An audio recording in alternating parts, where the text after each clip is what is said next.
The effects of job wages and labor saving is more or less debated in here in this picture.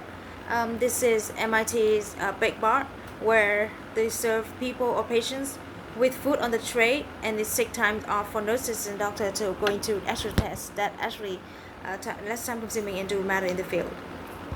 Yeah, I'll briefly show you a video of one of the situations that actually happened in a speak in New York. This is an automated POS display device where McDonald's actually use in this day and age.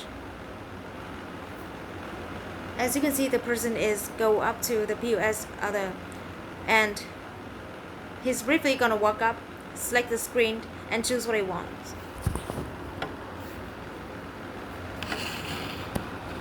And this is all done without any human interaction. So is it good or is this bad? Well, I'll be talking more about it in the next slide.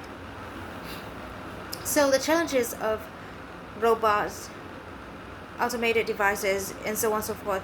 Economics Eric Bryn-Jobson and Andrew McAfee pointed out that although there's going to be a greater yielding inequality, there's also potential to disrupt a labor market. And on a micro view, you can see that evolution more or less has less accountants, less taxi drivers, less bakers, less fast cooks. But at the same time, there's going to be more job, the less technological disruption and innovation in terms of revolution. As you can see, there's a lot of people that lost their jobs in terms of mass production. But it was another revolution where people were able to work from home remotely and so on and so forth. Not necessarily in a micro view. It's not going specifically create a job replacement. It might create more job and lead more training, and because we need more people to train robots and so on and so forth. Opportunities. There's so many opportunities because one robots are way more precise and way more better, and we control them the way we need to. And over here is the video by Shaf, and Shaf is worked to DARPA. That's a DARPA challenge of how a person, a humanoid, is able to get in the car and drive a car and provide multiple tasks and so on and so forth. And over there you can see the the robot has an arm on the actual stair wheel, and he's able to manipulate, move around in different obstacles, 100% automated.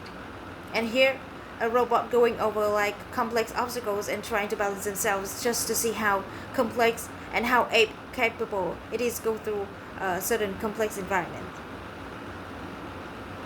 So what does this mean? The implication for this means that they're gonna be allow us to revolutionize our industry and create university-based and more feasible ways to.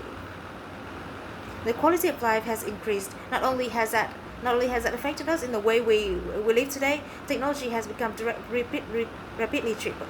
So how fast is the technology changing? So from the IBM first ever mainframe to the Apple II to the quad-core i7 to a gigaram to is all changing, and has, as you can see, this singularity curve.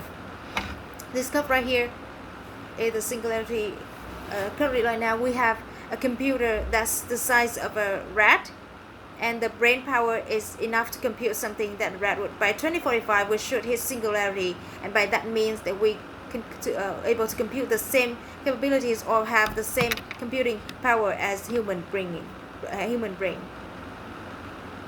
Will robots rise against us? If so, when? I'm sure all of you guys are asking that question, like this is not gonna be iRobot, or this is gonna be a tomato robot come around take over all this world. This not gonna happen. So the goal here is that AI is defined as human intelligence, and in order for that to happen, David Chalmers, a famous philosophical neuroscientist, and say that there will be AI, and since the AI there's gonna be AI plus, and there's gonna be AI plus, but hence more or less before too long there's gonna be absent deficits. There's gonna be better AI, better revolution step in terms of how computers and robots are able to interact with each other. So what do we do? What's the solutions here?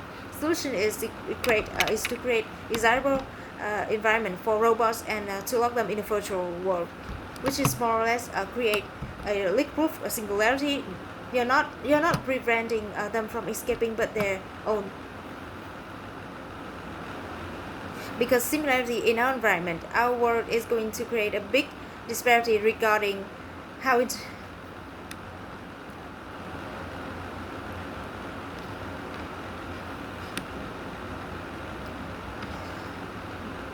and not only with that, prevent inequalities and job worker replacement, and also allow us to work better, work faster, and innovate better.